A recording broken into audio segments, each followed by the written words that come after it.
Once upon a time in a faraway medieval world of war and magic, there was once a noble knight who was proud to wield the spear as his weapon and was considered the strongest. This was a world where knights considered the sword to be the one and only strong weapon. This spear knight proved them wrong as he became unstoppable, fighting wars for the empire he serves. He decimated all of his opponents. He was unmatched and was praised by all not only for his efforts but also his overall excellence. His name was Joshua Sanders, who I shall refer to as Josh. In the next scene, we are shown a person holding an orb. This transitions to the scene where Josh starts coughing and becomes ill. It is shown that the person holding the orb with a group of people are confronting him, saying that it was his final moments. Josh asks why, showing that he is confused by what's happening. One of the persons in the group says that Josh has an enthusiasm for Maya.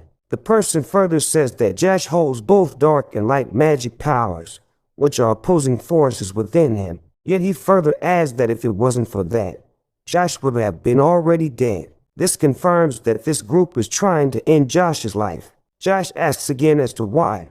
As he tries to recall what he's done wrong, he says he never had the desire to take the emperor's throne because all he wanted was to be a great soldier who was proud to wield the spear and to continue being an inspiration for all who seeks greatness.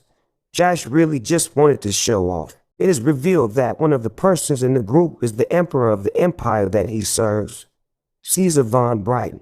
Josh continues to ask why, looking at Caesar. As he continues to struggle, the cloaked magician holding the orb, who reveals himself to be Evergreen, starts to explain that Josh is a magnificent creature, and that while he is magnificent, he is also terrifying and feared greatly by the empire. Evergreen explains that normal people in their world can spend their entire life mastering how to use magic with small weapons, such as a dagger, whereas Josh has already reached his peak before his midlife and is able to apply magic to a large weapon which is more than twice the size of a dagger. He also points out that Josh has slain many enemies because of his incredible strength, also saying that he has surpassed what a normal magic knight can do by using orb. Josh continues to cough even more as he takes notice of the orb, recognizing that it is the source of the curse that's causing him to fall ill. Another person steps in, who does not reveal himself, and says that he genuinely fears Josh. This person says he suffers from the constant paranoia of being stabbed by Josh and his spear. The curse starts to cause more pain to Josh, beginning to paralyze him. Old man Evergreen thanks Josh for what he has done for them.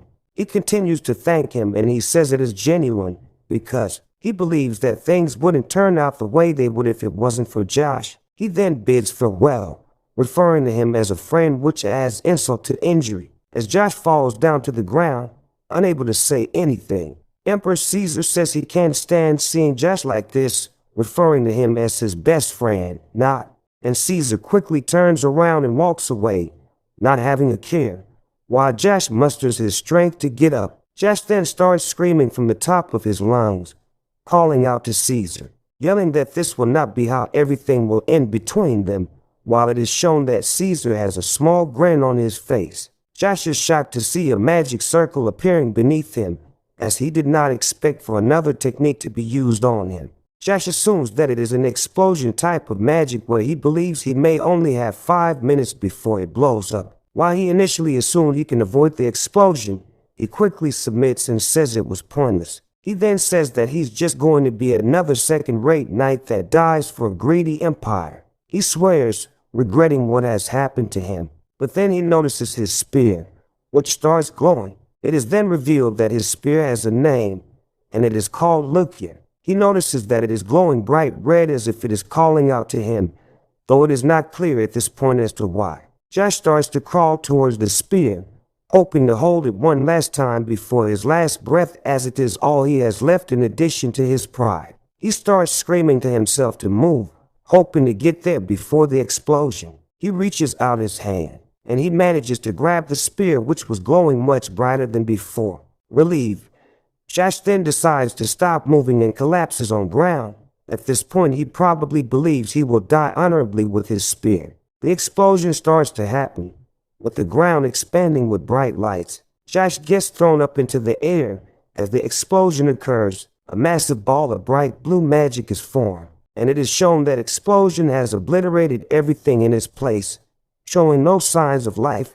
But then, we switch to the scene where a boy wakes up who was sleeping on a bunch of hay, screaming out loud. The boy realizes that he is in a stable full of horses, not understanding what had happened. It is then revealed that the boy is our dear J-Man, and he remembers being engulfed by the magic explosion while looking at his hands. He then assumes what happened but wasn't sure, so he runs straight to a nearby well, wanting to look at his image from a pail of water. He then realizes that he's back to his younger self. Josh becomes so surprised, as he would never think he'd become his younger self again after an explosion.